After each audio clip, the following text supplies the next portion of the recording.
guest host Kurt Schlichter in this beautiful day following, I don't know, the longest and greatest State of the Union speech ever in the history of ever was. Oh, my gosh. Did you see it? I was dreading it. I admit it. I was dreading it. I had just done 3 hours of the Hugh Hewitt show yesterday. I drove home up the 405, and I said to my wife, I got to listen to the speech. I can't. He promises it's going to be long. Now, look, among my many skills, I am a California trial lawyer. Okay, I like to talk in front of people.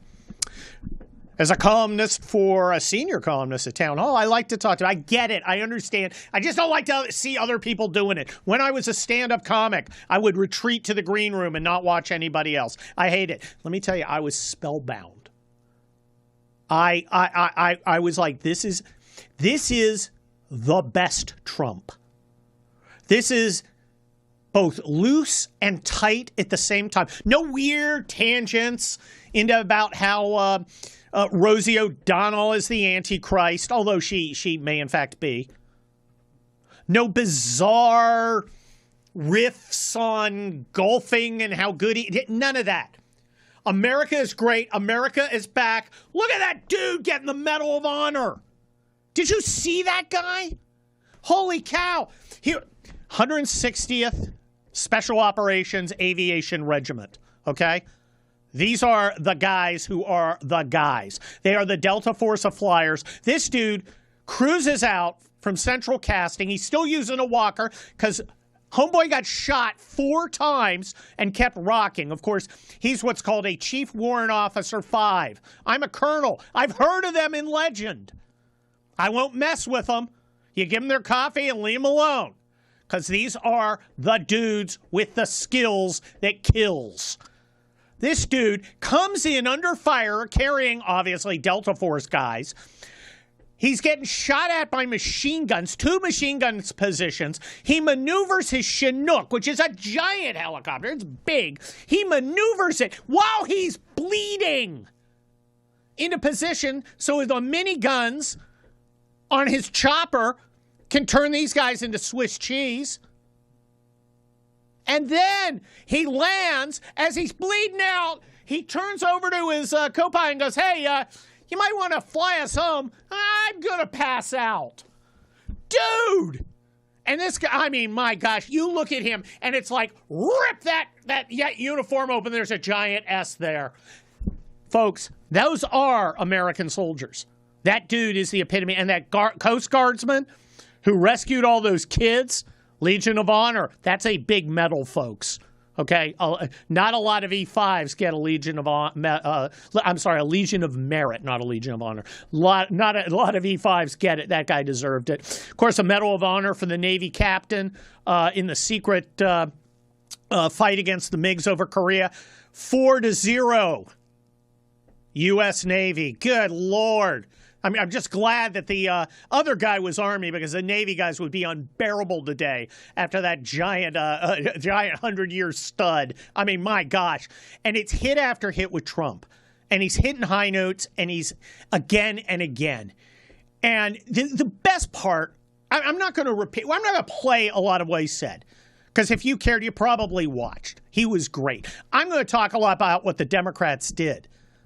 Like walking into a kill zone. What Trump does, right? And it's beautiful. He channels Colin Powell. Now I'm getting back into my United States Army infantry colonel mode. He channels Colin Powell right before Desert Storm. You remember that? I do, because I was there in Desert Storm. And he says, Saddam's army, first we're going to cut it off, then we're going to kill it. They're like brass, right? If you tell the enemy, here's what I'm going to do to you, and you can't do a thing about it. And Trump's basically looking at the Democrats going, I'm going to offer a series of things every normal human American agrees with. And the Republicans are going to stand up and clap, and you idiots are going to sit there like this, looking like a second-tier rapper, all angry and bitter. And you're going to look like fools. And this will be it will launch 1,000 midterm ads. Hey, U.S. hockey team, woohoo!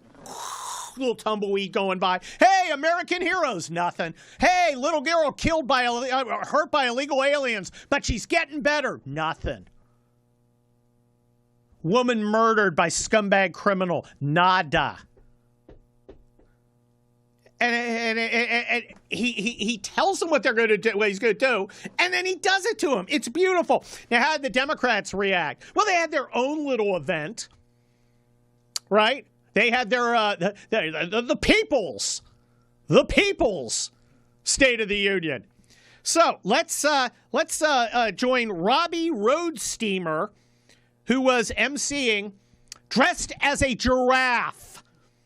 No, you actually heard me correctly. He was dressed as a giraffe, if you're not watching on the Salem News Channel. Cut number 11. I'm fresh out of an ICE prison in Minneapolis. I've been arrested 3 times by ICE over absurdity, over us being ourselves, over me singing songs like, hey, Mr. Tangerine Man, get rid of brown people for me. I'm Aryan white. There ain't no place I'm going to. And then all of a sudden, he's not ready for primetime player ICE agents with 2 weeks of training come after me. I got arrested in Portland. I got arrested in Minneapolis. Again, I want to emphasize what I said before, because it's important. He was dressed as a giraffe. Now, it gets worse.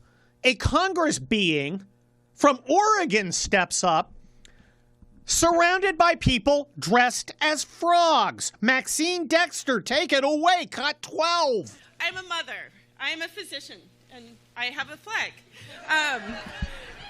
And I am the proud representative for Oregon's 3rd Congressional District. Yes, thank you, thank you. And tonight, I defy Trump and his authoritarian project by standing in joyful, radical, peaceful resistance with the Portland Frog Brigade. Okay, all right. Now, if you didn't see her, again, I want to emphasize this because I feel it's important.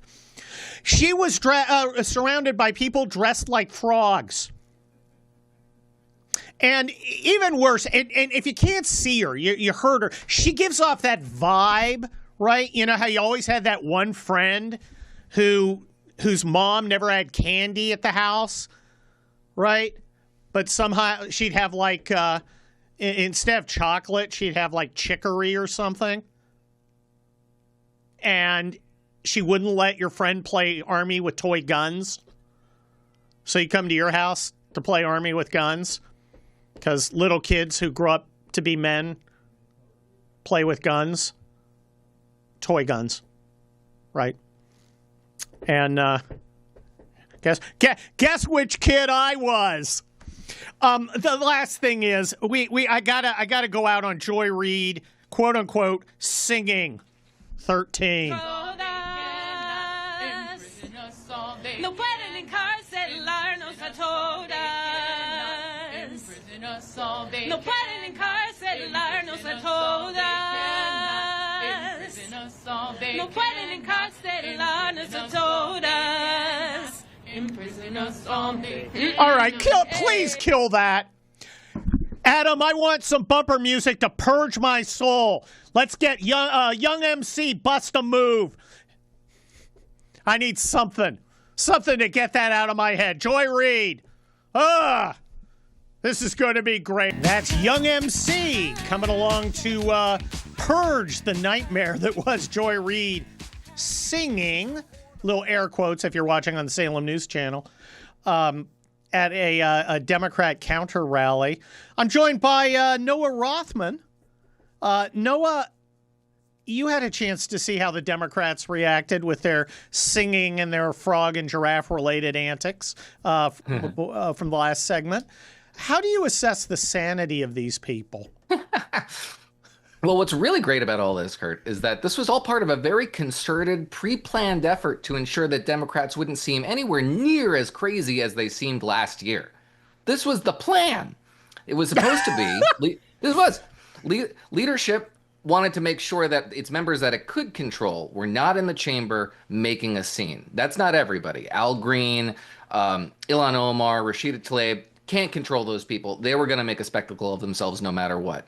But the rest of the members who are very excitable, want to get a lot of attention for themselves, they put on those two events, one being the People's State of the Union, which they got Joy Reid to host, a former MSNBC host who was fired for low ratings, who finds racism in her breakfast cereal, who's a conspiracist and a lunatic, frankly. And they decided this was going to be the face of the party that we're going to show to people. And then the other one was sort of this unsanctioned event that you played with the costumed maniacs. That was at the National Press Club, where it was, I think it was the State of the Swamp.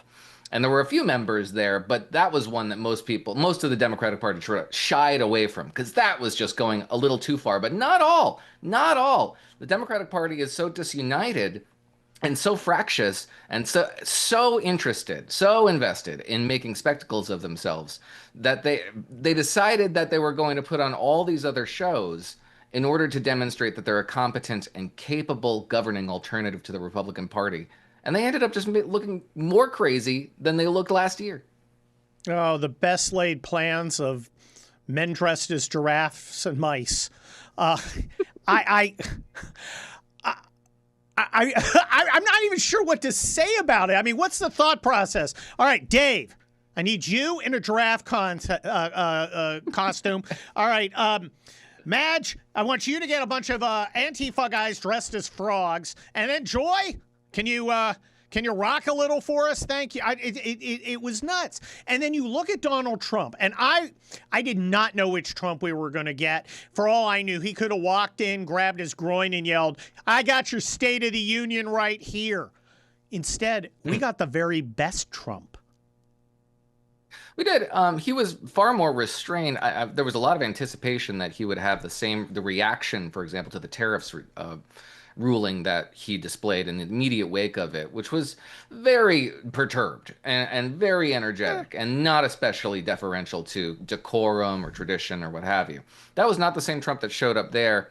And, I'm a conservative. I like tradition for tradition's sake. I don't necessarily love the descent of the State of the Union into spectacle, but I really did like this performance, and I'll tell you why. The knock on the State of the Union is that it's monarchical, that it's very un-Republican, that the president gets up there and Congress is deferential to this guy, even though the first branch of government. And it's sort of something that the founders would grouse at today. But what Trump did during that speech was really hand the spotlight over to a lot of very deserving figures, American heroes. You went through the list. And that muted for me the monarchical spectacle of it all. We were celebrating the nation. We were celebrating some really deserving people. If the speech is going to be full of cloying applause lines, and it always is, the applause should be devoted to the country and the people who serve it and deserve those kind of accolades. And I really appreciated that aspect of this speech. Well, I thought it was interesting. Of course, he started off talking about, this is our 250th anniversary. It's going to be great. People are talking. It's going to be amazing. And of course, nobody's more of a showman than Donald Trump.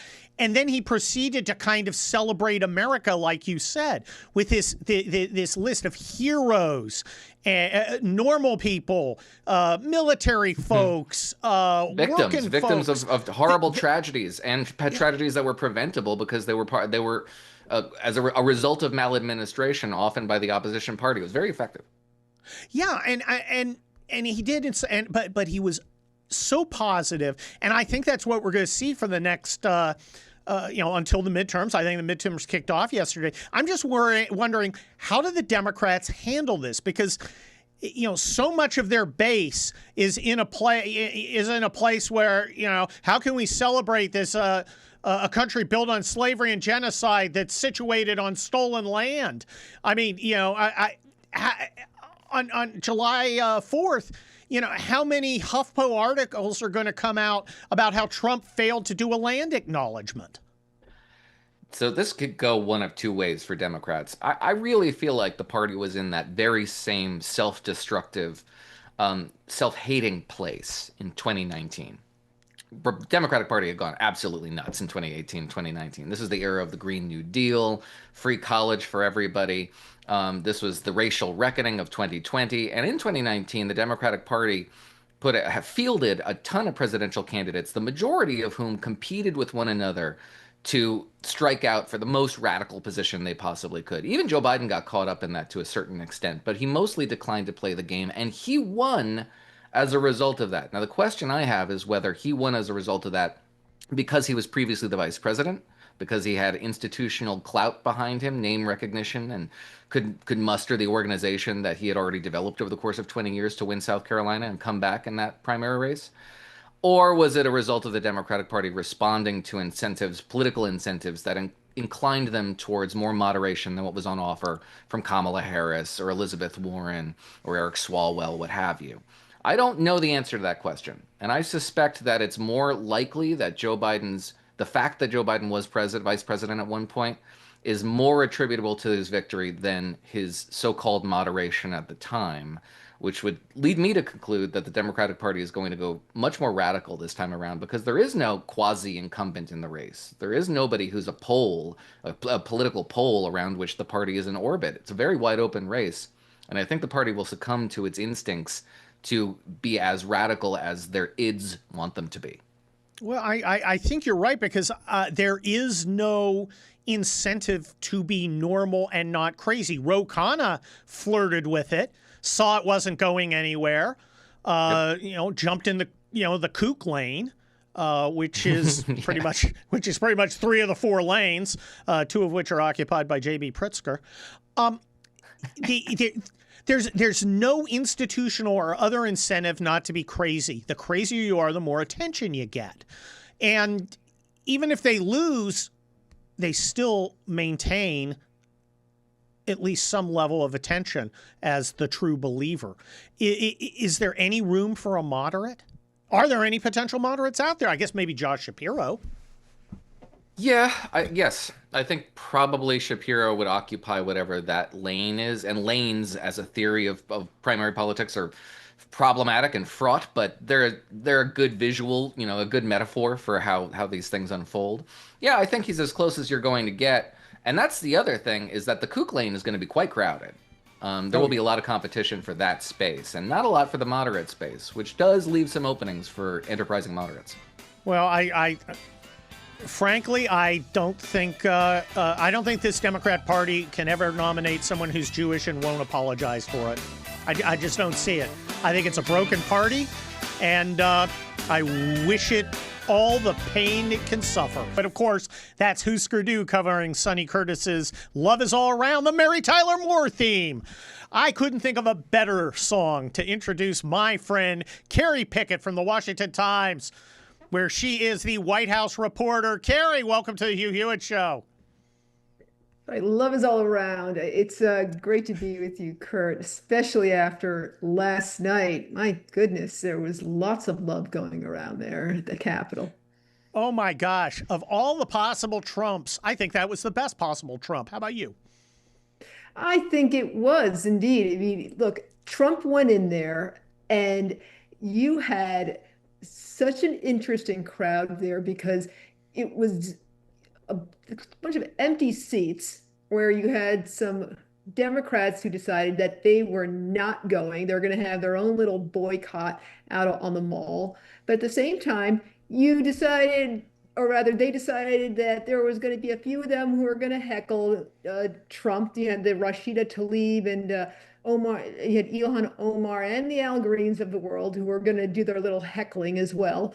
But then they're going to do the usual, and this is true for both parties, whether they're in power or not. But they're going to do it's the whole idea, and this is what the State of the Unions are usually about. Who's going to stand up? Who's going to sit down? Can the president in power get the other party to stand up for anything? And that's always sort of the game that everybody plays. And what does it mean exactly? So, what was interesting here was that the times that the Democrats did stand up, it was for the hockey team. You had them stand up, interestingly enough, for the Insider Trading Stock Act, and then at one point, some of them. Yes, I think Nancy Pelosi was doing one of those little tug on the collar things. Yeah, exactly. It was a little trap as far as I was concerned, because at one point, while the Democrats were standing up, like, yeah, we support that, then all of a sudden he takes a shot at Nancy Pelosi. And they're like, why are we still standing up? He was the ringman. He just owned that. Look, I stood in front of juries for 30 years. I stood in front of troops. I was a stand-up comic. You want to own that audience, and I think he did. How does your White House correspondent, how's the White House feel Trump did?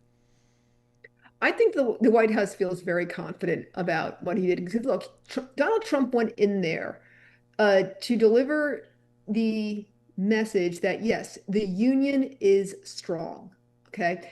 That everything that Biden and the Democrats gave the United States for the previous 4 years before Trump, before Trump came in, that he has, cleaned up at least a good majority of it, especially when it came to the issue of illegal immigration, especially when it came to crime, especially when it came to inflation. You're talking about 70,000 new construction jobs. You're talking about trillions of dollars of investments, gas prices being down, oil drilling definitely happening all over the place now because those permits are finally being granted. He went into foreign affairs where he's talking about, hey, we finally got Maduro out of there. Finally, make sure that Iran doesn't have nuclear weapons capabilities, and they cannot ever have them ever again. So this is just even just a portion of what he talked about. But then specifically, he wants to make sure that people understand why these deportations are happening and that it's not some sort of one-sided story that's coming out there. He made sure that there was a sympathetic part to the story. He had the victims and the families of the victims who have been affected by the illegal aliens who came in, particularly the violent ones. So you had the mother of the North Carolina woman who was killed on the North Carolina on the Charlotte Light train. Her mother was there, and it was just so heartbreaking. She was one of the guests. You had also the National Guardsman who was shot in the head. He ended up over here in DC. He ended up getting a Purple Heart, and the other National Guardsman, who was a woman, she was killed, and she ended up her family ended up getting a Purple Heart for her posthumously. So that was very touching as well. Then there was the family who was there of a young girl who was horribly hurt in an accident that was caused by an illegal immigrant. Well, Carrie Pickett of the Washington Times, that's all the time we have, unfortunately. But thanks for your insights. You're the White House correspondent at the Washington Times, so you've got your finger on the pulse. I am back with Will Chamberlain. He's senior counsel at the Article 3 Project. And, of course, he and I text all the time offline to talk about how stupid everything is. Actually, I wish I could bill as a lawyer for that because I'd be very, very rich. Will, so much to talk about on the legal tip. What'd you think of Trump's very gentle admonition of the Supreme Court yesterday at the State of the Union? Yeah, he was being nice. That was a terrible opinion. Kavanaugh had the best of it. And I think the core reason why was that, I mean, I'm sorry, there's a lot of ways to regulate importation, but the most common is via tariffs. And Congress passed a statute letting the president regulate importation, and it just makes sense. I think in the modern world, tariffs are so bound up in our negotiations with foreign countries. There's a reason, the president is the one that negotiates treaties. The president is the one that negotiates all our foreign arrangements through the Secretary of State, because you can't negotiate by committee. You have to negotiate as a unified entity. So tariffs is one of those things that's like, because it's subject to this foreign negotiation, it's not really something that should just be randomly set by Congress willy-nilly. It really should be done by the president, which is why the tariff power has been granted to the president in all sorts of other contexts. So the idea that it's just like, oh, but this particular statute wasn't granting the tariff power. I'm sorry, I just don't agree. Yeah, I think it's odd that he can turn off the spigot completely, but he can't really lower the volume. It's either full blast or nothing. I don't know if that makes sense. I don't know if it sounds like Congress's intent, but, you know, courts get things wrong all the time, as we've seen recently, but things are getting better. We've had 3 circuit court judges go take senior status in the last couple weeks. Article 3 Project does a lot with picking judges. Are we going to get, what kind of judge are we looking for? The Fed Society kind of judge? Or are we looking for judges who know what time it is? Yeah, we're looking for judges who know what time it is. I mean, FedSoc isn't a downside. I mean, basically every conservative in a big law school is going to be involved in FedSoc in one way or another. It really doesn't. Yeah, both of them. So, yeah, exactly. So, I mean, I guess there's like 2 ways to understand the Federalist Society. One is this kind of like event organization, and wherever you are, they put on debates and events. And interestingly, like the liberals aren't interested in putting on debates in any way, shape, or form. So the conservatives kind of mop up in that respect. One of the reasons so many people go, even liberals go to Federalist Society events on law school campuses. And then there's like the conference, but FedSoc has always been very loath to really put out what it thinks about the law in any particular instance, other than sort of vague, broad commitments to the principles of America. So, but there is sort of a core FedSoc that I guess maybe is best exemplified by somebody like Ed Whelan, the sort of old school conservative legal movement types. Good That's not what we're looking for. Oh, so useless, so completely useless. But, I was a litigator. My job's to win. It's not to go and say, well, we lost, but beautifully. And speaking of winning, it looks like commentators are saying that Justice Alito may get to write the Calais decision. That's on the Voting Rights Act. What do you think of that? Well, that might end the Voting Rights Act entirely. That would make a lot of sense. Yeah. And that would be, in the context of some of the other things that might come out of the Supreme Court, like I suspect we may not win birthright citizenship, even though I think we should. It would be very good to see. So it would be good to see the Voting Rights Act gutted. And I mean, that actually is the best case. That act is racist, right? That act just on its face is engaged in, overt racial discrimination and sort of basically everything around it is just something that probably shouldn't be allowed. That's not constitutional under the 14th Amendment. So, and the 5th Amendment too. So, yeah. I'm glad to see Alito's writing that opinion, and I think. Well, let's hope. I think we're going to win on that one for sure. Well, if we do, that's 10, 15 seats. Take that, Gavin Newsom. Enjoy. Yeah, right. Yeah, the Democrats started bragging, and I mean, gosh, how silly were those Indiana Republicans who were like, "Oh, we got to play fair." Yeah, they're gonna have Ed Whelan come speak to them. Yeah, Virginia is like, why don't we just like turn this into, create a bunch of tentacles in Virginia reaching into Arlington, like so that like Arlington could be split among 5 congressional districts or something like that, something absolutely absurd. Anybody who knows Virginia knows it's just like, yeah, okay, really, what we should be doing is a retrocession where we put Arlington back in the District of Columbia, and as it always should have been. It never, the Congress never had the authority to cede Arlington to Virginia. That needs to be part of the federal district. It's in the Constitution.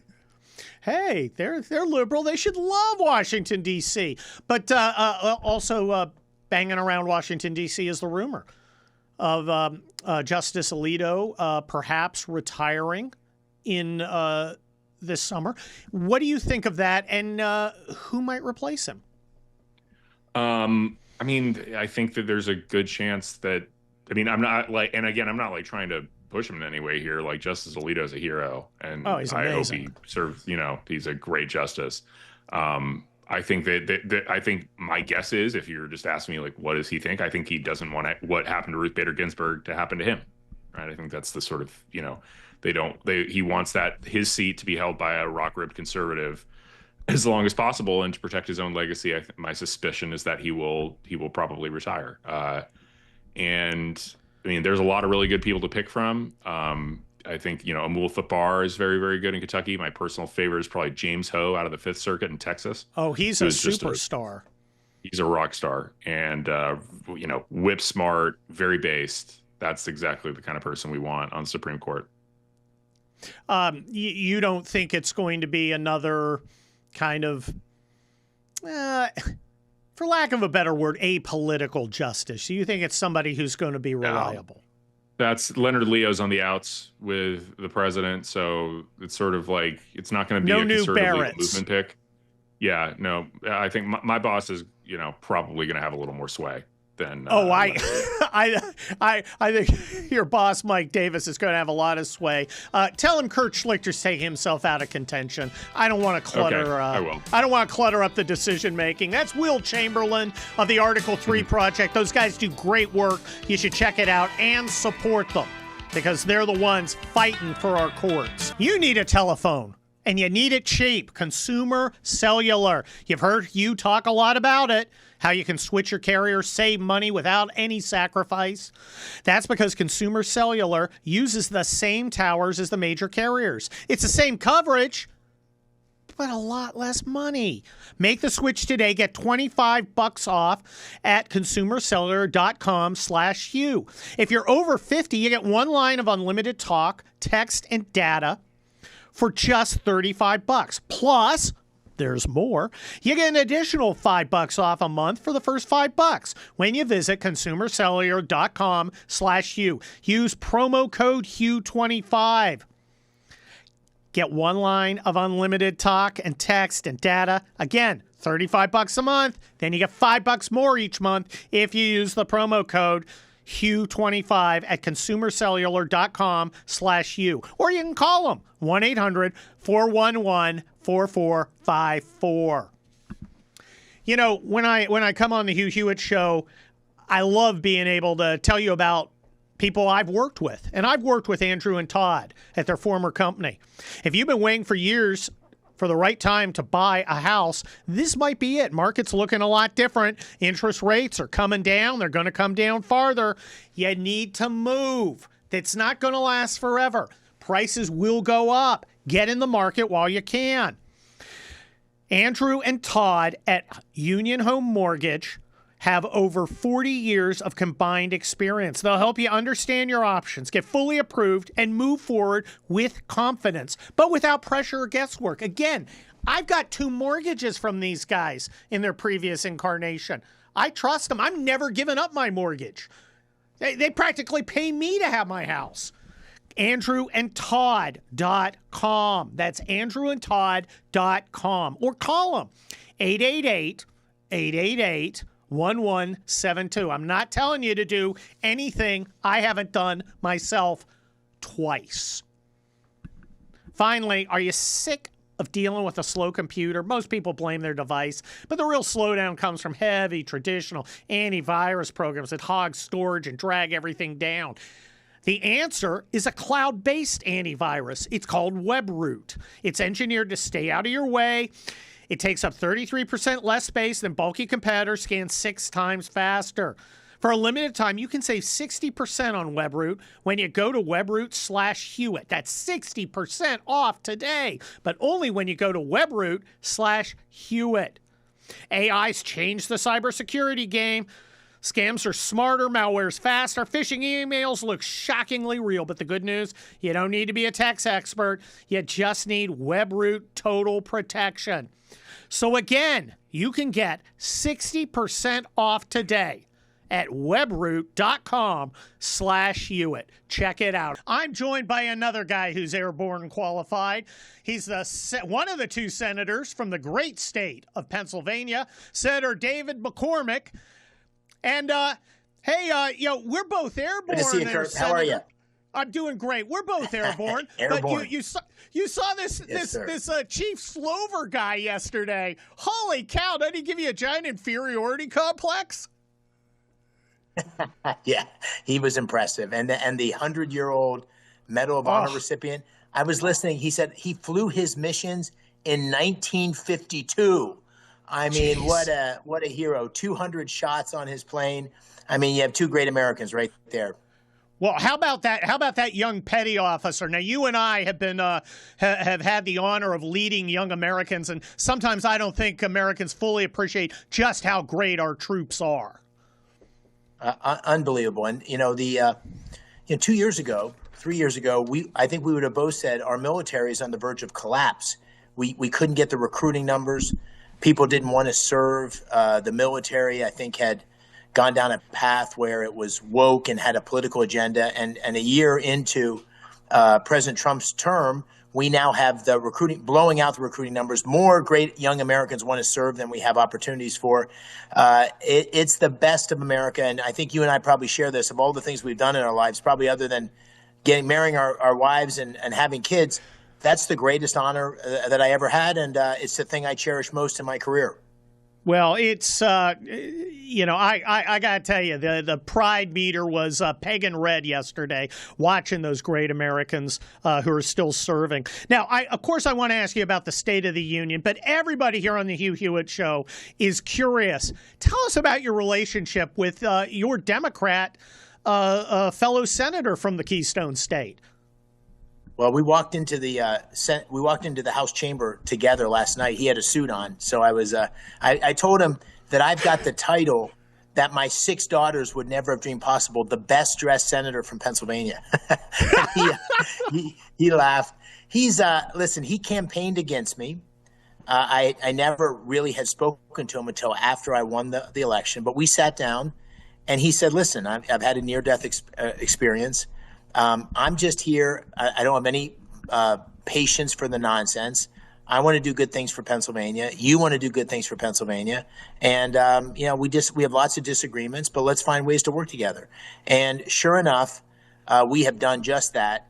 He's been a great partner. He speaks his mind. He speaks with integrity. We both are so committed to the people of Pennsylvania. Pennsylvania chose both of us.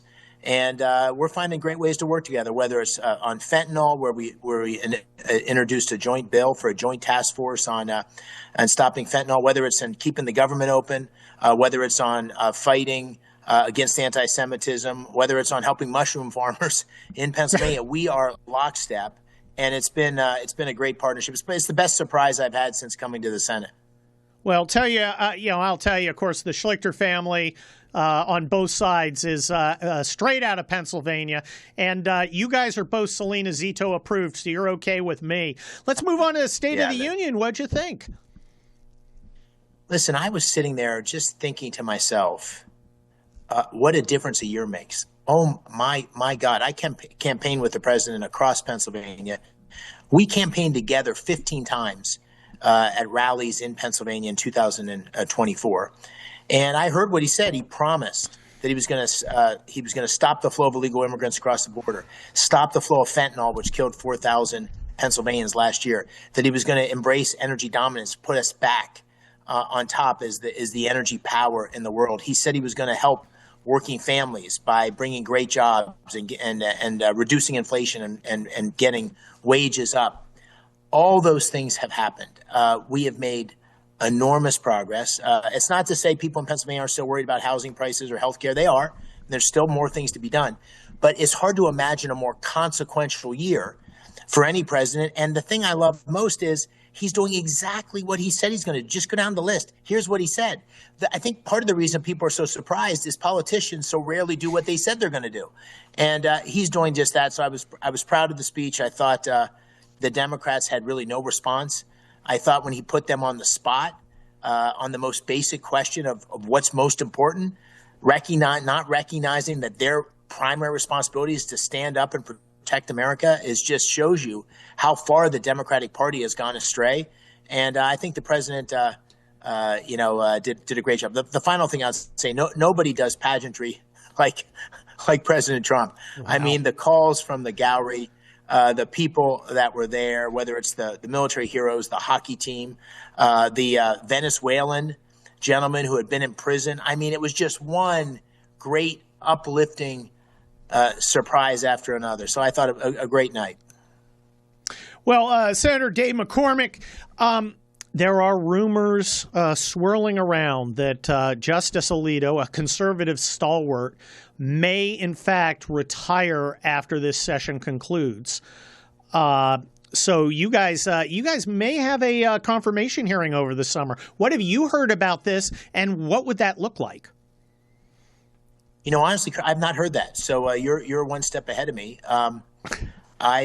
Obviously, it's the most consequential thing, or one of the most consequential things a president can do. Imagine, despite the recent IEPA decision, which of course was against the president's point of view and against the point of view I had expressed. Putting that aside for a second, imagine had we not had a conservative court. Imagine the various cases that would have been resolved in a different direction. Imagine what would have happened if those last several nominations had been Joe Biden's nominations. So this is an incredibly consequential moment for the president. And if in fact this happens, I'm optimistic we'll find a great jurist who's committed to the Constitution and will move us forward. If it does happen, do you expect your colleagues across the aisle to, well, with the exception of John Fetterman, to pretty much go insane? Yeah, well, I think there's a good bit of insanity on the other side. Somebody asked me, I really try hard not to call names of call the Democrats names, call individual people names, because I think part of the problem we have is the dehumanizing language, particularly that the left uses in describing political leaders, Nazis, and so forth. So I try to not use that language in general. But somebody asked me earlier today on a radio show, hey, do you think the Democrats are crazy? And I said, listen, anytime you have a political party that consistently is staking out ground on 80-20 issues with the 20, yeah, it seems pretty crazy to me, whether it's shutting down the government or whether it's on the Save America Act or whether it's on transgender transitions for minors. The Democrats time and again keep embracing positions that are truly radical and outside the mainstream of American political views. And so I do think they're crazy. Yeah, I really do. Well, Senator McCormick, allow me to make you feel old. 35 years ago, right now, you and I were both in the Persian Gulf War. It looks like we are building up forces to an extent we haven't seen since then in the region around Iran. What do you think of the president's policy towards Iran? Would you support a strike designed to change that murderous regime that has so much American blood on its hands? We got about 30 seconds. Yeah, I'd support what the president's doing. I think we're tightening the noose. This is a bankrupt regime that poses real threat with the nuclear capability, which we've taken way back, but is a real threat. They've been the financer of terrorist activity, and I think the president has a lot of range of options, and I suspect he'll use that wisely. Don't trust the Iranians would be my final word on this. They've proven time and again that they're going to break any agreement. But the president's got lots of tools at his disposal. I'm hoping we see regime change in the coming weeks and months. Well, Senator Dave McCormick from the great state of Pennsylvania. Of course, that's REM's cover of Superman in honor of Chief Warrant Officer 5. Chief Warrant Officer 5, holy cow. Mike Slover awarded the Medal of Honor yesterday at the State of the Union address. That guy looked like Superman. You throw some glasses on there, he's Clark Kent. You take him off, he rips that open, man. There's a big S there. And I got to tell you, this guy is representative of the kind of young Americans. Well, he's not young anymore. He's probably been in 20 years. I mean, he's young for a Chief Warrant Officer 5, let me tell you. But wow. Did you see the hash marks on his sleeve? Okay, each of those is a 6-month deployment or some fraction of it. And he's got, I think I have 3. He's got, what, like 12? All right. And mine's old school. 35 years ago right now, I was in Desert Storm. And so they're only, the only people who still have Desert Storm medals on were like some of those 4 stars who are probably first or second lieutenants. I was a first lieutenant there, who are still in, and they're aging out. So congratulations, me. But yeah, that guy and the rescue swimmer, the petty officer from the Coast Guard, amazing. The fighter pilot captain, just hero. The young staff sergeant who's come back from being shot in the head by that Afghan terrorist, awarded the Purple Heart, which I think is appropriate. I think that was a terrorist act. And of course, the young Army specialist who was murdered by this creature also received the Purple Heart. What a great day to be an American. Yesterday's State of the Union highlighted what it's great to be American by highlighting some great Americans. And then there were the Democrats. And how did the Democrats react to our amazing heroes and veterans? Let's here's Democrat Representative Robin Kelly on Zoom reacting to our heroic vets. Cut number 14. I was there, and it was as horrific as I thought it would be. Did you leave early? Absolutely. It was like an award show. You get a medal. You get a medal. You get a medal. That's literally, Mo just said, you get a car, you get a car. Y'all are on the same page. Okay, you moronic cretin. You despicable lowlife. Let's explain why these guys, you got a medal. The Coast Guardsman jumped over 100 times into raging water, saving over 100 lives. Any one of those, he could have been swept away and killed. Coast Guard rescuemen get killed. That's why we regard them as heroes, you piece of garbage. Those two, that soldier and that airman, the staff sergeant, shot down in the streets trying to protect the people of Washington, D.C. from criminals whose actions have cut the murder rate. They have saved lives, and you're joking at him. He will never be the same. Her family will never see her again. But it's funny to you. Here's the medal. Here's the medal. The Navy captain, the fighter pilot, took on 7 Soviet-piloted MiGs over South Korea. Admittedly, being a Democrat, you probably sided with the Soviets. He shot down 4 of them. The others ran away. He didn't chase them because he was out of bullets. 200 holes in his airplane, which is, I think, an F-9 Phantom. Oh, yeah, that's nice. Here's the medal. Here's the medal, you idiot. And, of course, Chief Warrant Officer 5 Slover coming in, flying in a CH-47 under fire by 2 machine gun positions.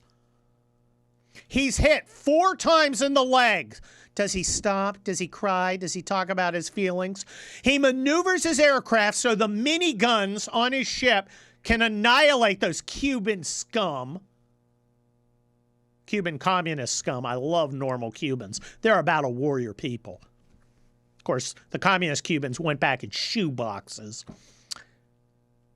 And then, after eliminating the threat, bleeding, he lands, allows out the Delta Force guys who are going to go do their mission. Then he turns to his co-pilot and says, hey, I'm about to pass out from blood loss. You need to take command of the aircraft. Here's the medal. Here's the medal. You piece of garbage. What a disgrace. What an absolute disgrace. I am working so hard, folks, to keep this FCC compliant when describing this. She is not fit to kiss their combat boots. What a disgrace. And yet somehow she's not the biggest idiot among them. She's got competition.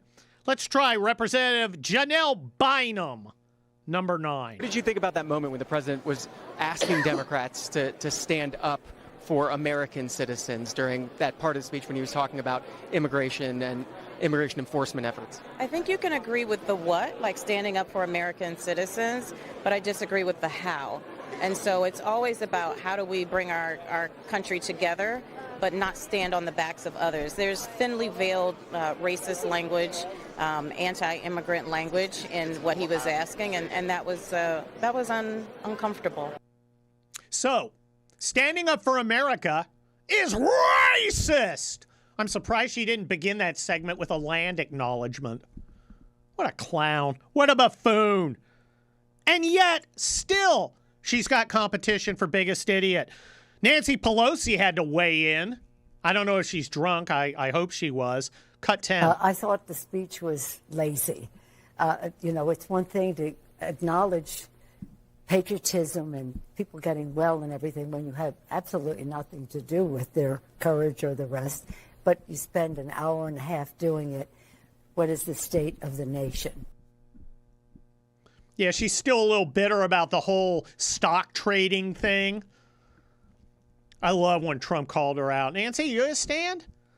And of course, we have Representative Suha Subramanian, who's apparently the representative from Tatooine on C-SPAN.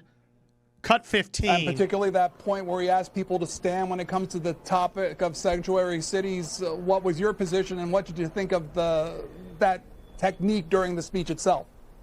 I think the president's goal was to try to humiliate Democrats, try to corner them on certain issues, try to isolate them in some ways. There's a lot of spiking the football and reminding the people that he's completely in charge of Congress too.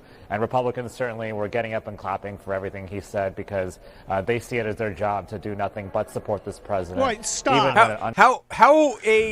What a cunning trap that Donald Trump set for these poor Democrats. How could they have avoided that trap? Oh, I don't know. Be normal. Yeah, you can be normal. There's an option. Oh, wait. You're Democrats. You're not going to be normal. You're going to be freaky weirdos who hate our vets and hate our country. Of course, that's Husker Du with its smash hit, Divide and Conquer, which is what the Democrats tried to do. But they failed. Donald Trump did. He divided the chamber between those who would stand for, America and its heroes, and those who sat on their hands and acted like fools. But they weren't the biggest fools of the night. We've been going through this rogues gallery of quarter wits, and I got to tell you, we're bringing out the big guns in this segment. They had their own little alternative State of the Union thing. It was a shadow event, and I got to tell you, it was amazing. Let's hear from the MC, Robbie Roadsteamer. I'm fresh out of an ICE prison in Minneapolis. I've been arrested 3 times by ICE over absurdity, over us being ourselves, over me singing songs like, "Hey, Mr. Tangerine Man, get rid of brown people for me. I'm Aryan white. There ain't no place I'm going to." Okay, all right, stop. If you're not watching on the Salem News Channel, and you should be, you probably don't realize that this man is dressed as a giraffe. Now, I'm going to say that again because you're driving down the road, minding your own business, thinking, did Kurt Schlichter just say he was dressed like a giraffe? I did, in fact, tell you that he's dressed like a giraffe because he is, in fact, dressed like a giraffe. Dwayne, I need a call here. Does this make him a furry? Because we had Beto was a furry. If I heard from Toys R Us. It would have been funny if his name was Joffrey, Joffrey. But, I don't know if he's a furry or not, but it's certainly furry adjacent, isn't it? Well, look, I mean, maybe the grown men and women who derive erotic satisfaction from costumes of animated creatures from your local zoo is a powerful Democrat constituency. But how do you explain Maxine Dexter? Because the frog choir behind her, they're not furries. Well, I mean, they're amphibians. Let's hear from Maxine Dexter. She's a congresswoman. I have a flag. And I am the proud representative for Oregon's 3rd Congressional District. Yes, thank you, thank you. And tonight, I defy Trump and his authoritarian project by standing in joyful, radical, peaceful resistance with the Portland Frog Brigade. You know, All right, you know okay. those weirdo drug addicts that got high licking toads? Yeah, that could be it. Yeah, now I don't think people watching this fully understand. I'm going to say this once again. You're going to go, wait, did I hear that right? This congresswoman was surrounded by 7 people dressed as frogs. Yes. Amphibians, which I don't know, technically, is that a furry thing? Is that kind of a subculture? I don't know. I don't want to know. That may be a hallucinogenic thing. Well, maybe, right. You know, I stand in peaceful. I stand in resistance to Trump. I'm going to be with these guys dressed as frogs. Let's work this through during the, while they're out there and they're, workshopping their strategy for fighting Trump. Okay, we've got to stop this guy. He's a literal Nazi. He's actually Hitler. How do we fight him? Well, here's my plan. Let's get a guy to dress like Joffrey the Giraffe. And sound like he's been smoking cool since he was 5. Oh, goodness. He'll crank out, he'll do a little do-it-yourself Dylan. You didn't hear the harmonica solo. I cut it off before that. And then let's have some obscure backbencher surrounded by... A frog choir. A frog choir. And it's like, well, that's excellent. That's the kind of serious political commentary that the Democrat Party needs. Okay, guys, they chose this on purpose. They did this intentionally. They meant to have a grown man dressed as a giraffe and a bunch of grown men and women and probably non-binaries. I don't want to misgender the Frog Brigade. They decided that this would be a good idea. Having to spend each day. They're going out with Kermit. Dear. Yes, we're going out with Kermit. Because it's not easy being green or Democrat. I think it might be nicer. It's definitely not easy being green. Something much more colorful. Oh, wow. Megadeth's cover of Anarchy in the UK is bumper music. You knew it was Kurt Schlichter. Sometimes, guys, you just gotta rock. And sometimes you gotta talk the talk.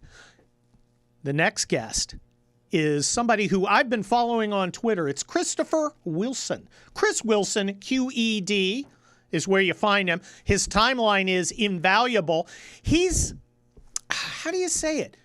AI-powered political intelligence, not a pollster, not just your average guy. Chris, welcome to the show, and tell everybody what you guys do. Yeah, Kurt, I appreciate that. Thanks so much. I'm sorry you've been subjected to my Twitter feed for the last few years.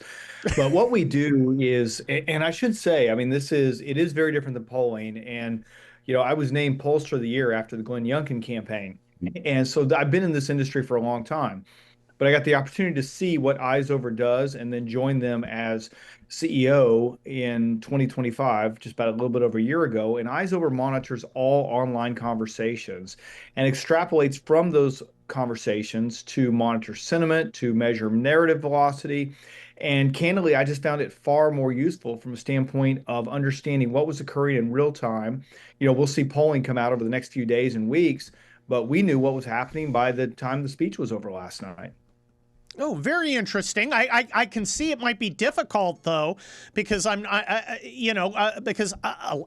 spend a bit of time online at Kurt Schlichter, and some of the conversations don't seem to represent normal people. For instance, a lot of SSRI gobbling wine women were complaining about male hockey players having fun, and I frankly don't think that represents anybody but neurotic incel losers.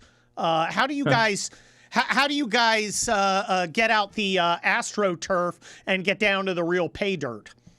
Yeah, it's a great question. And from a standpoint of if we only monitored my feed or your feed or the feed of other incel losers, we would probably be skewed in our representation. But because we monitor all online conversations, I mean, Kurt, we monitor Blue Sky so you don't have to. We dig into Reddit so you don't have to. We literally go everywhere. And just to kind of drill down here, we monitored President Trump's State of the Union address on a moment-by-moment basis. And within hours after he was done, his positive sentiment grew to 47%. That was a 9-point jump in his overall trailing average. We've been about 38 over the last few days. And Republicans in general, just the party, exited the speech with a 5.2% point advantage in overall sentiment, while the Democrat disruptions, and I just wrote a piece about this, the Democrats decided to stay seated.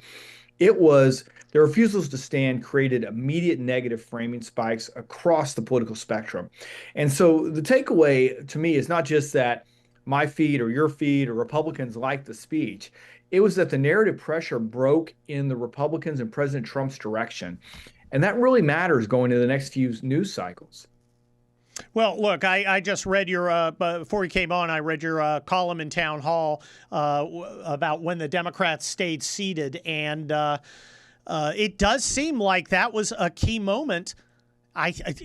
My take is Trump planned it and they walked into the kill zone. It's unbelievable. Isn't there an old Chinese saying about being blessed with your enemies? And it just, yes. Trump's like, hey, here's a trap. Don't fall in the trap. I'm going to show you this trap. And they just walk right into it. It's nuts. But, they created real optics risk, and they played into the caricature of who they are. The refusal to stand during the tribute moments, I mean, it triggered sharp narrative spikes. And the disruptions, I mean, people are going to take away the contorted faces of Ilhan Omar and Rashida Tlaib. And that 4-second clip is going to be played over and over and over again. And it's going to be outplayed to anything that Abigail Spanberger said. I mean, most people don't even know who Abigail Spanberger are today because those two overshadowed the entire Democratic Party. And the data showed immediate at risk, and that's how we monitor it. I mean, are we good? Are we bad? Are we at risk? They were at risk indicators even in Democrat aligned streams. So people that would typically be with them were rejected, were repulsed by it. Sorry, but I would say the real story coming out of this is campaigns are won and lost momentum, and the real story was the momentum. Social engagement was 300 to 450% higher than prior State of the Unions. And I'm not talking Biden when we all fell asleep about 10 minutes in. I'm talking about even Trump in 2016. So did he. Yeah, well, I don't know. He was awake when he came in. I'm talking about Obama in 2012. Any speeches at all, it was that much higher. And it's not like social media is a new phenomenon. No, we're not comparing him to Ronald Reagan, obviously, because there wasn't social media back then. But we are comparing him to Obama twice, to his prior speech, to Biden. And we forecast a positive sentiment pre-speech, and it absolutely materialized. And I'll tell you, we'll see this in traditional polling, but it'll take days to capture it. And that's why I made the move over to Eyes Over, is because I wanted to be able to see this in real time. I want to be able to advise clients in real time. I want to be able to talk to people like you about it in real time. And we saw momentum move toward Trump in real time. Well, I think that was the intent. I think the Democrats had their own intent. We've been playing clips of them being, insane, having, bizarre furries dance around in giraffe outfits. I'm watching Abigail Spanberger, Chris Wilson, of Eyes Over, and I look at her, and she reminds me of my ex-wife, which is totally weird because I've never been married before. It's just like she's poison to normal testosterone-fueled American men. She just reminds me of every librarian ever told me to use my inside voice. Well, and I got to be honest, I've not spent a lot of time looking at the reaction to her speech because the American public didn't spend a lot of time watching her speech. But Democrats overall, and you put her in this category, I mean, they hurt themselves. The data suggests that they created really unnecessary narrative pressure. And when you refuse to stand during moments framed around citizens, around families, around patriotism, you invite negative cross-partisan interpretation. And we saw a 420% spike in negative framing around those moments. And that's really, I'm not advising them at all, but I wouldn't define that as being strategic on their part. Interesting. We got about 30 seconds left. How do you take the information and data that Eyes Over assesses and hand it over to a candidate. And how's the candidate use it? I mean, it's a big question, but we only got a few seconds. Well, I'll say what Republicans should take from the speech is double down on the border, double down on affordability, double down on national identity. Those are emotional drivers, and they had a 70% supportive sentiment across partisan lines. That's how you expand beyond the base. That's how you win in 2026. Wow, Chris Wilson from Eyes Over. Amazing stuff and good advice. I'm guest host Kurt Schlichter, but you probably knew that because of the Jesus and Mary Chain bumper music. Happy When It Rains. Unbelievable. They used to be so good. Now, I think they're on the county fair circuit.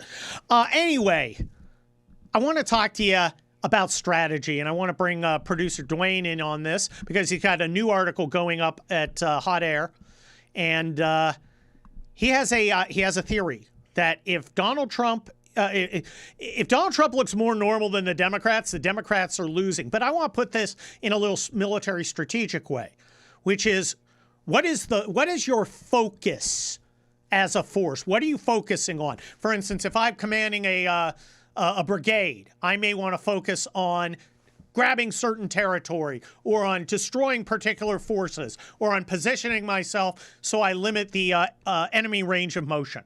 What is the focus of your effort? Here, the Democrats have chosen the focus of their effort to be Donald Trump. It's all about Donald Trump, which gives Donald Trump tremendous power that he used yesterday because Donald Trump controls how he presents himself. And I contend that his good Donald Trump, the Dr. Jekyll Trump that we saw yesterday, completely undermines the Democrats, throws them completely off balance, and resulted in them in getting kicked around like a hacky sack. Absolutely right. That's a lot of what is in the column that's going to go live in about an hour at hotair.com. Look, before everything was said and done on the election in 2024, one of the things that Donald Trump kept saying was when media was saying, but if you get back in, you're gonna use government, you're gonna go after all these people, you're gonna get revenge, you're gonna go do all the retribution, he's gonna be a dictator, he's gonna be an authoritarian, all this stuff. They were framing this narrative of what Trump was going to do. But what did Trump actually say? He said that his revenge was going to be being successful. Yes. The country being successful. So what was that speech last night? Did Trump take the spotlight on himself all the way through, even though the event is meant to be the spotlight on the president? It's the president gets the win for that night because of the nature of the event. Whoever the opposition party, you just got to take the L and minimize your losses. That's how the event is set up. But what did Donald Trump do?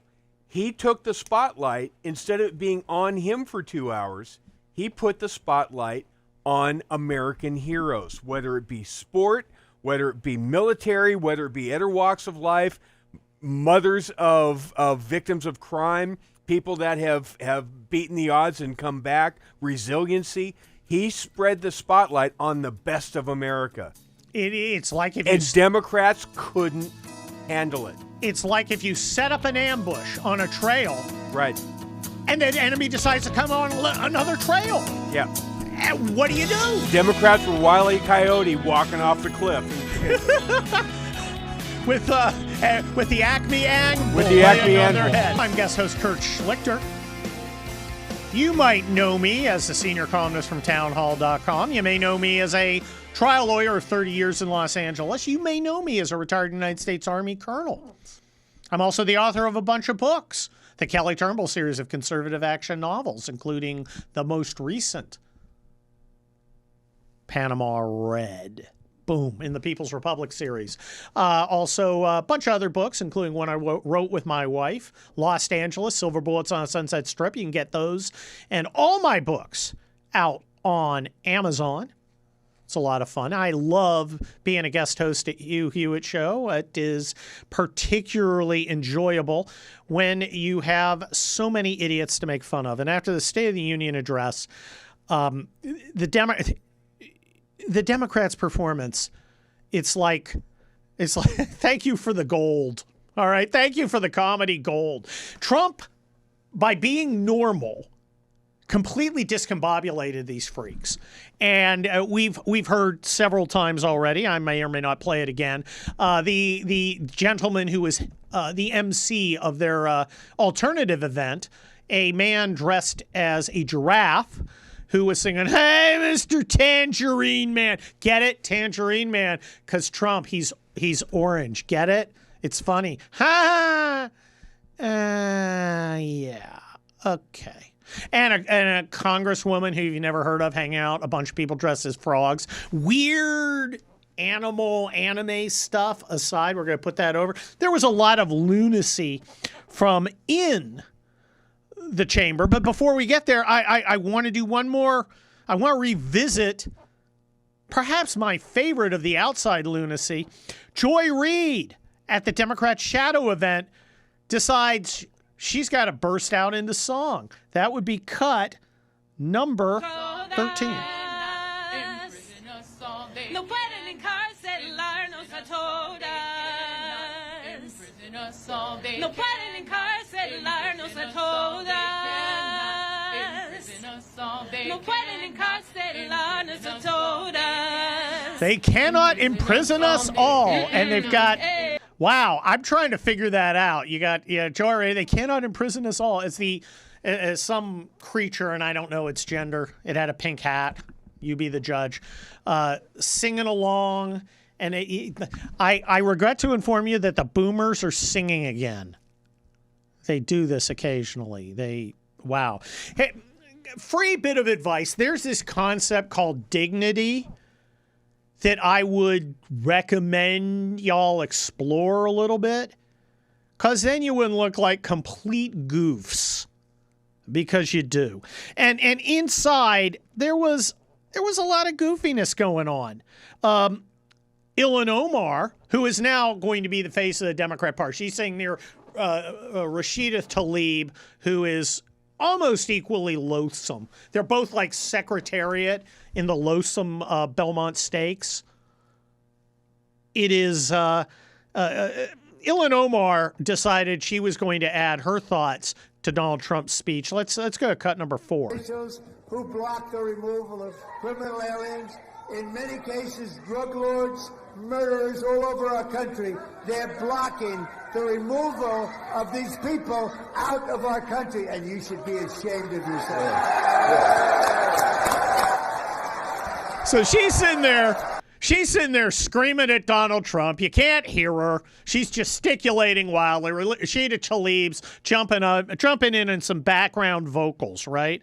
And just generally looking like an idiot. I think she said, "I am the captain now." I am the captain now.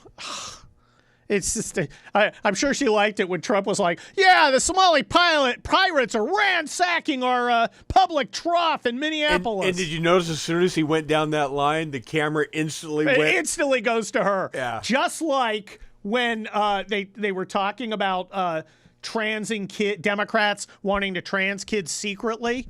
Right? They immediately go to McBride in they Delaware. go to the dude who's pretending to be a girl. Yep. And not a very attractive girl. Yep. It was just, I mean, it's just. Somebody, whoever was running the cameras in the well, whoever was directing the based. Feed, they knew what they were doing.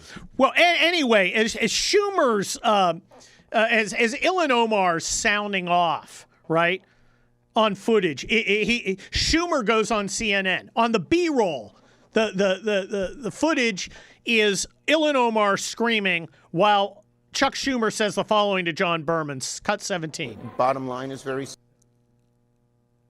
I thought the Democrats were extremely reserved and well behaved. And so the bottom line is compare what maybe a few Democrats did to what Donald Trump did for the whole speech, and it ain't even close. Who was more out of line? Who was more raucous? Now it's Chuck Schumer can't even get cover fire. He can't even get cover fire on CNN these days. It's insane. And I love how Ilhan Omar sitting there shrieking at the guy who's the guest of the chamber who's supposed to be speaking, as Schumer, who is living in unholy terror that AOC's going to pluck his seat from him, which she could in a heartbeat. Though she may run for president. And Sure. I think you know who the real problem was? It wasn't the quarter wit lunatics shrieking at Trump. It was Trump for making a speech. This is all so weird and annoying.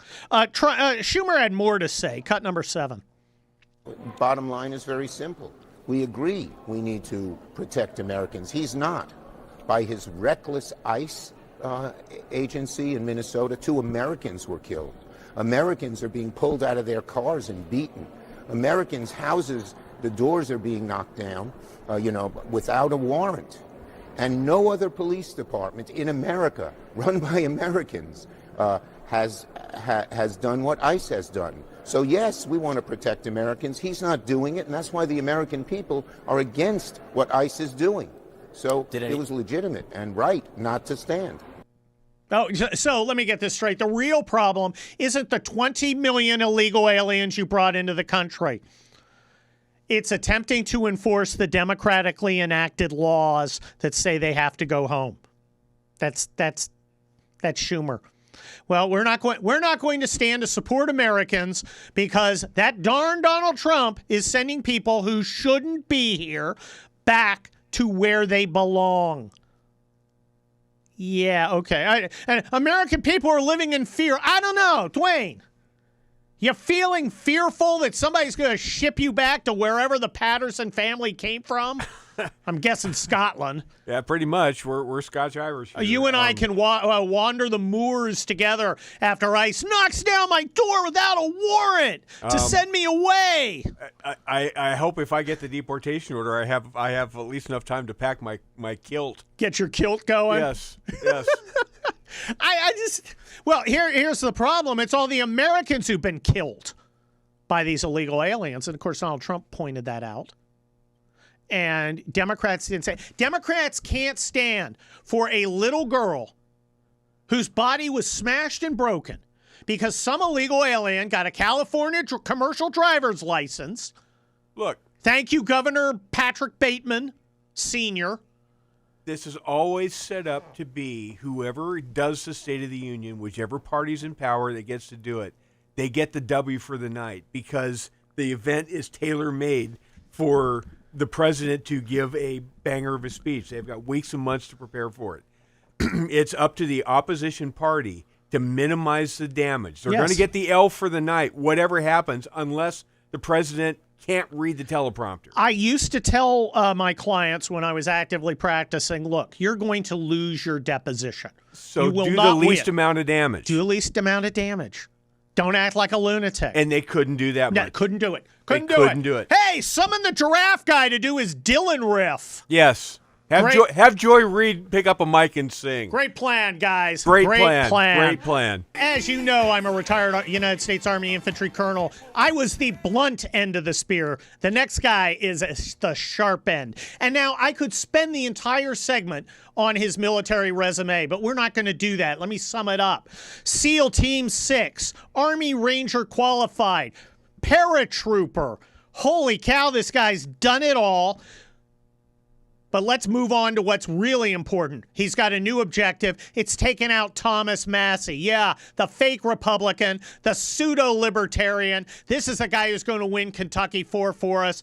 Ed Galrain, welcome to the Hugh Hewitt Show. Thank you for having me. I'm a big fan and glad to be here. And you left out the important things, 5th-generation farmer and grandparent. So get those qualifiers in there as well. Oh, man. You know, the United States Army bought my family, Schlichter family farm to build Letterkenny Army Depot. That's why I'm a retired, not retired, but a former Los Angeles trial lawyer. So I guess we went in different directions, but both ended up at 06. Let's get right down to it. Let's talk about something important, and that's honor. How important is it to have honor as an American, a commissioned officer who presumes to lead American soldiers or sailors? Well, first thing I want to share with the listeners, something you and I are well aware of, that our founders had a very, very, very clever approach. As you know, you and I only swore to 2 things in our oath as commissioned officers, the Constitution and the Lord, full stop. So, and that, as folks don't well know, that oath goes to our grave and to eternity. You can never, never walk away from it. Accordingly, the bedrock for that's duty, honor, country, and that was in my head when I met with the president on 17 October for the same reason I joined. At 26 years old, I left the farm fields of Kentucky when President Reagan was rebuilding our great nation after the failed presidency of Jimmy Carter. What a disaster. And I said, if not me, who? If not now, when? Isaiah 6:8. It was as simple as that. There were no books or movies back then about SEALs, were there, Kurt? No. I just asked, what's the toughest thing? How can I have the biggest impact? That's what I'm going to do. I got home to the farm 3 decades later. Well, Ed, I brought up the subject of honor because I'm frankly sad and disappointed about your opponent, Thomas Massie, because I can handle someone who disagrees with me. I can take that. That's fine. I was a lawyer. Everybody disagreed with me. I can't take someone who doesn't act honorably, and especially lately, the way he has stabbed the people who sent him to Congress in the back, the way he has treated people whose names just happen to be in some raw file of investigative data. I am so disappointed and so disgusted by it. I couldn't possibly support this guy. I'm happy to support you. Thank you for that. Clearly, he's more than a Benedict Arnold. He's a Judas. Just for a couple of numbers here, in this 21 county district, Congressional District 4 in Kentucky, President Trump carried this by nearly 70-30. He is not Representative Massey, he's Misrepresentative Massey. He's gone up and given our voice to very folks that have opened the borders, put the boys in the girls' locker room, run our economy off the cliff, got Mandami elected, and he's sided with them. If he had the courage of his convictions, he'd just declare Democrat and move on. But all that to say, he's a Judas.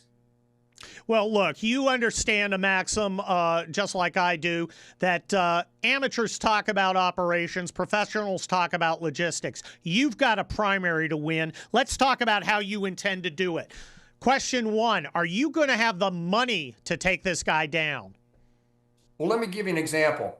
My money's coming from conservatives, not from the same people that got Mandami elected. Would you tell your journalist friends, and I have challenged them, there's a Pulitzer Prize waiting for the research of where his funding's coming from. I'll just give you another example of the sentiment. It's like a pressure relief valve has been released now, that there's a viable candidate and it's a 1v1. It's not a split field that he's benefited from in the past. His money is not coming from Kentucky. In the last quarter, he was a little over, 650,000. I was at about 1.2 million. I only started roughly the last week of October, first week of November. And as you know, we had strategic pause in there with the Thanksgiving and Christmas break. The sentiment to put a true conservative Republican in Congress is enormous. And in this district, I hear it every day. Finally, somebody's running against him to be our champion, not a champion for him who's a social media celebrity. Ed, next question. Are you going to have the support and firepower you need from Donald Trump and senior Republicans?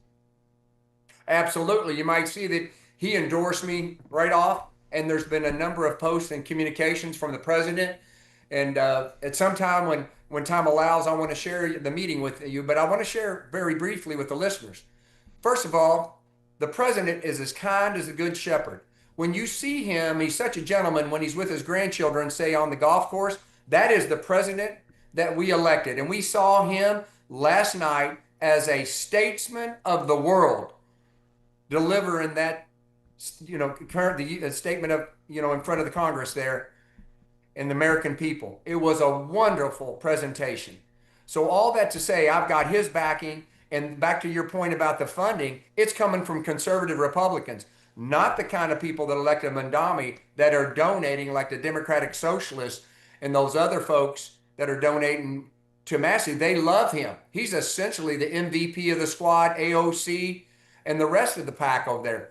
He's won the endorsement of The View. I'll never get that. Joey Behar loves him. She's on record.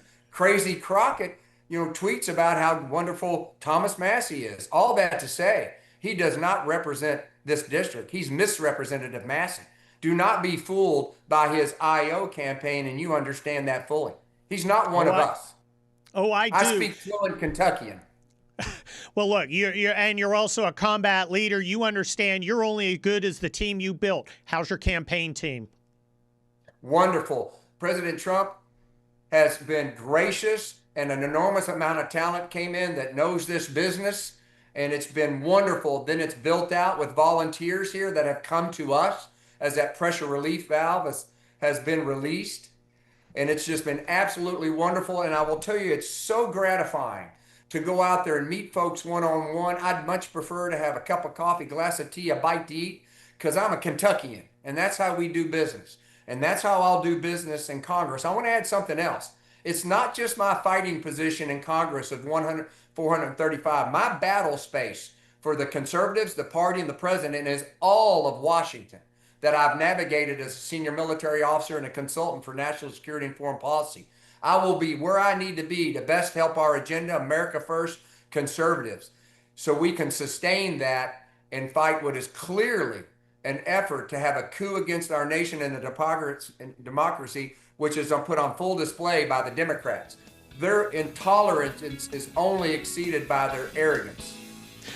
Ed Galrain, he's running against Thomas Massey in Kentucky 4.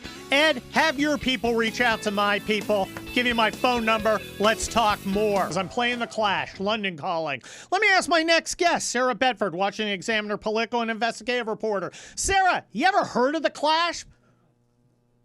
I actually have. I've even heard that song before, believe it or not. Oh my gosh. Let me guess, on the oldies station. Does that make me cool? My mom thinks I'm cool. I'll tell you what.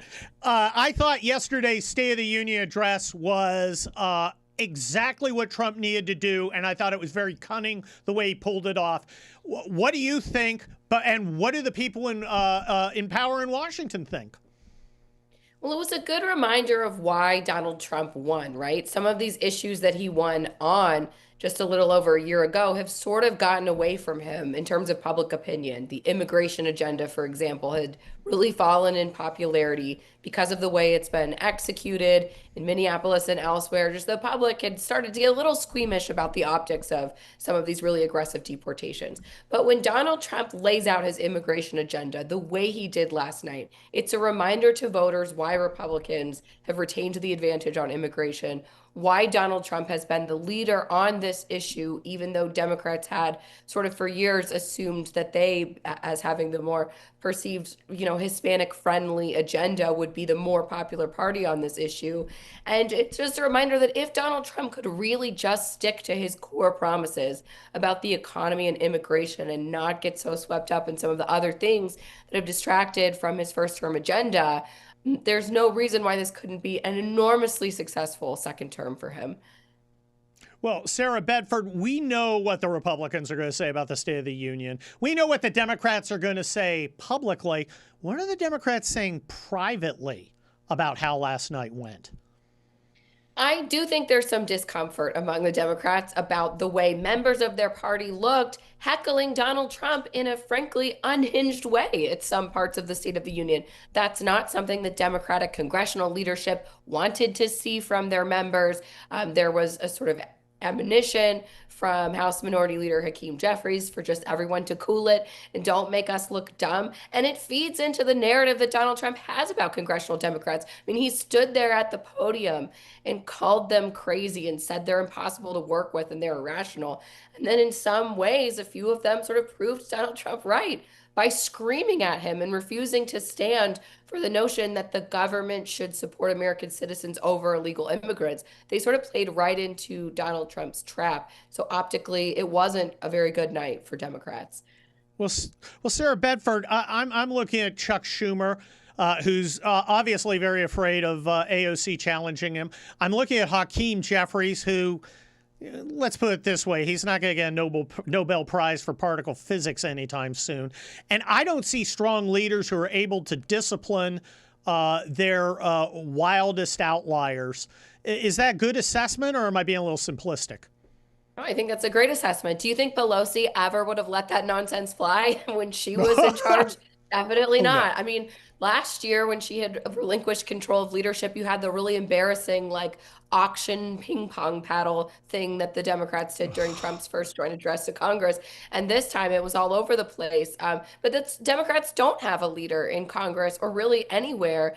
And you see the Democratic base get frustrated at that. And I think the current Democratic congressional leadership reads that as they just want us to be more obstructionist against Donald Trump's agenda. And that's where you see things like the DHS shutdown.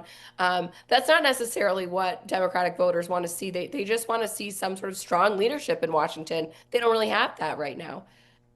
If the Democrat strategy is focus entirely on Donald Trump, doesn't that give Donald Trump a lot of power to do what he did yesterday, which is come out, and as Dwayne Patterson points out in his new Hot Air article, just be normal, and it totally discombobulates them? I mean, you would think, Kurt, that after 11 years into Donald Trump on the political stage, Democrats would have learned that the same sort of tactics against Donald Trump, namely losing their minds over every little thing he says and does, even when he says and does popular stuff, that's not a tactic that has worked for Democrats. It's never worked for Democrats when they've tried to make it a character argument against Donald Trump, and they are still pursuing that same route, and it's still not working. Well, Sarah Bedford, you are the political and investigative reporter at the Washington Examiner. People can follow you at Sarah C. Bedford on the Twitter machine. Thanks for your insights. If you don't dig the monkeys, you're some kind of communist. I'm Kurt Schlichter, guest hosting for the great Hugh Hewitt. And now I've got a regular here on the Hugh Hewitt Show. I've seen her around a lot. She's always at events I am. Mary Catherine Ham. Have we ever actually chatted in person? I think we must have at some point. By the way, somehow you mystically knew that I'm a Monkees fan. So good job on that. Well, that's because you're not a low-life, dirty commie rat. How can you not? How are they not in the Rock and Roll Hall of Fame? They're fantastic. Davy Jones is like my first crush. It was amazing. Oh my gosh, Stepping Stone. I'm a believer. Hit after last train to Clarksville. Are you kidding me? Last train to Clarksville. Yep. Oh my gosh. Well, see, you like the Monkees because you're a normal person. You are really a normie, Con. I'm a bomb thrower, Con. I know who I am. You and my pal Guy Benson are normie Cons. You look at things like normal people. You usually don't get angry, though. I think we've seen some angry Guy Benson lately. And I love your takes on things. I was listening to your podcast with Vic Mattis today, and it's so calming and refreshing to have that kind of a take. Go ahead. Yeah, there's plenty of people who will take your blood pressure up, and I'm not always trying to be one of them. I'm occasionally trying to be one of them. My blood pressure's been up at this fake U.S. hockey team controversy this week, but other than that, I'm trying to keep it chill. Well, I wanted to talk to you about that because, look, I love getting in a big fight. That's great for me. This kind of thing seems to pain you. And, the last couple days, I don't understand it. I think recently the Dems have kind of gone insane. Last week, they're taking the side of people who don't like dogs. This week, they're coming out against hockey players. It's crazy talk. No, I think the bat signal went out about halfway through the day yesterday before the State of the Union on purpose from some left of center figures.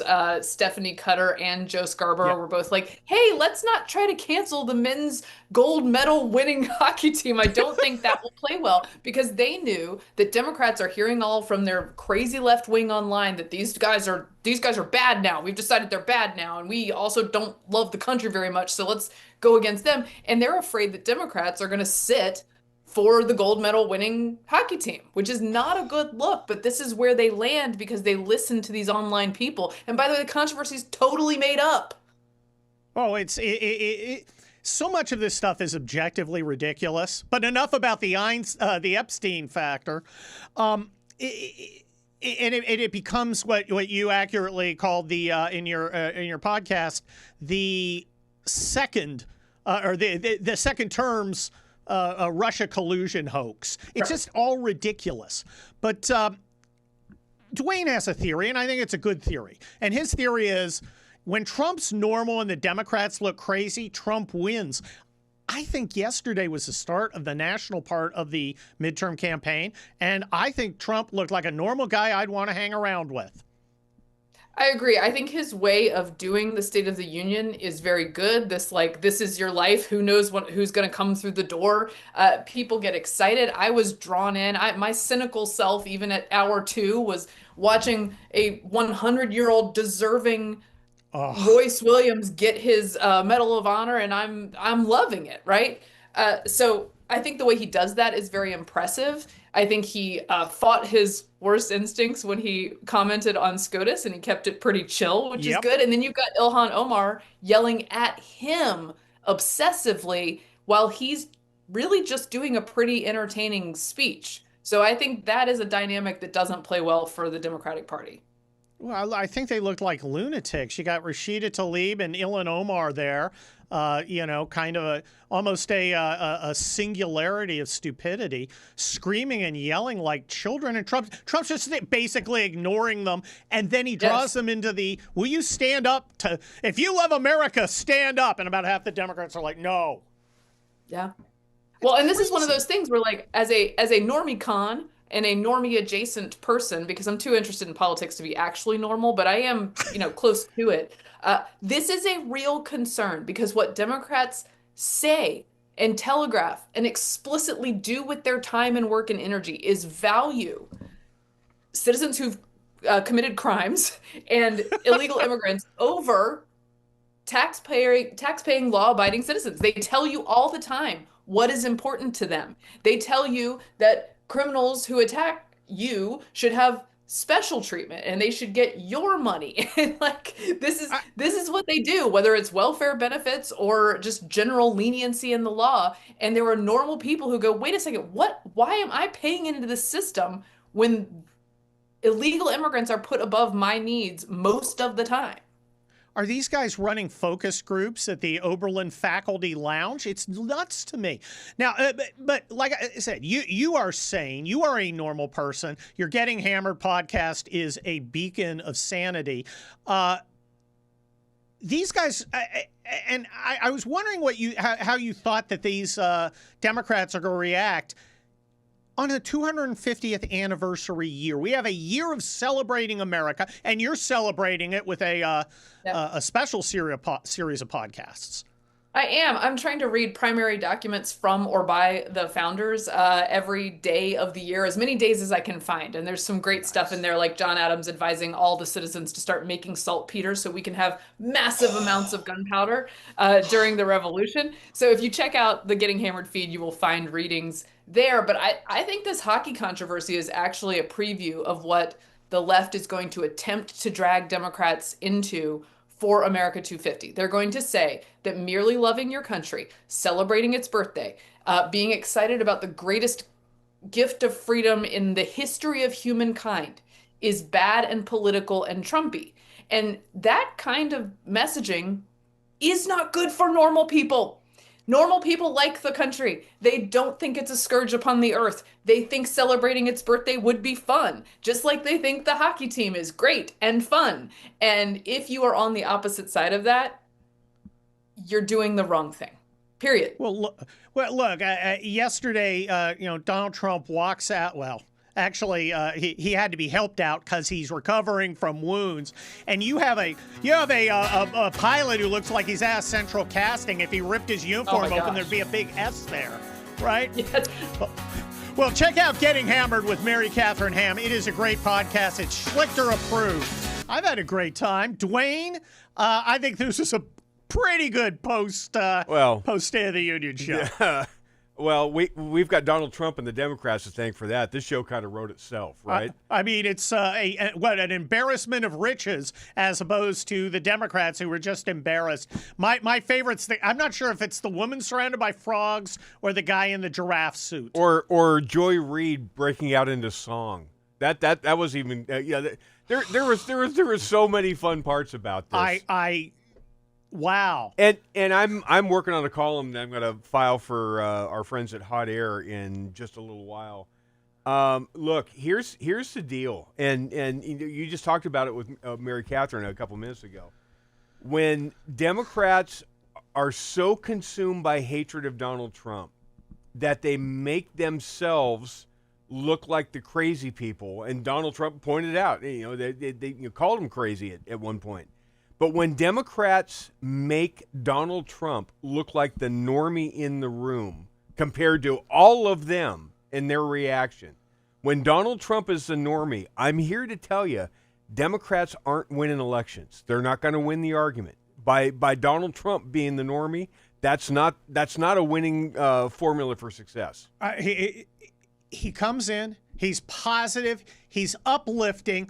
You want to hang out with him. You want to hang out with the guys from the hockey team. You want to hang out with Superman, the Night Stalker warrant officer. Yeah, the guy that looks like in the boss scene on a video game. The one carrying 2 Gatling guns under his arms into the final fight, right? Yeah, just give him black glasses. He can go undercover as Clark Kent. Right. I mean, holy cow. And yeah, let's sit down and suck on our gums while he gets a Congressional Medal of Honor. By the way, what was the medal count? What was the medal count last night? 7. We had 2 CMOHs, Congressional Medals of Honor.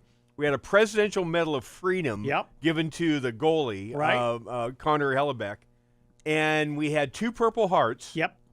And 2 Legions of Merit. 2 Legions of Merit. Which is what a colonel gets a Legion of Merit when he successfully retired. It's a big deal. They put it on your tombstone. Those 2, that young man getting it, that guardsman, so impressive. That warrant officer, so impressive. That Navy captain, so impressive. And here's the thing, folks, not unusual.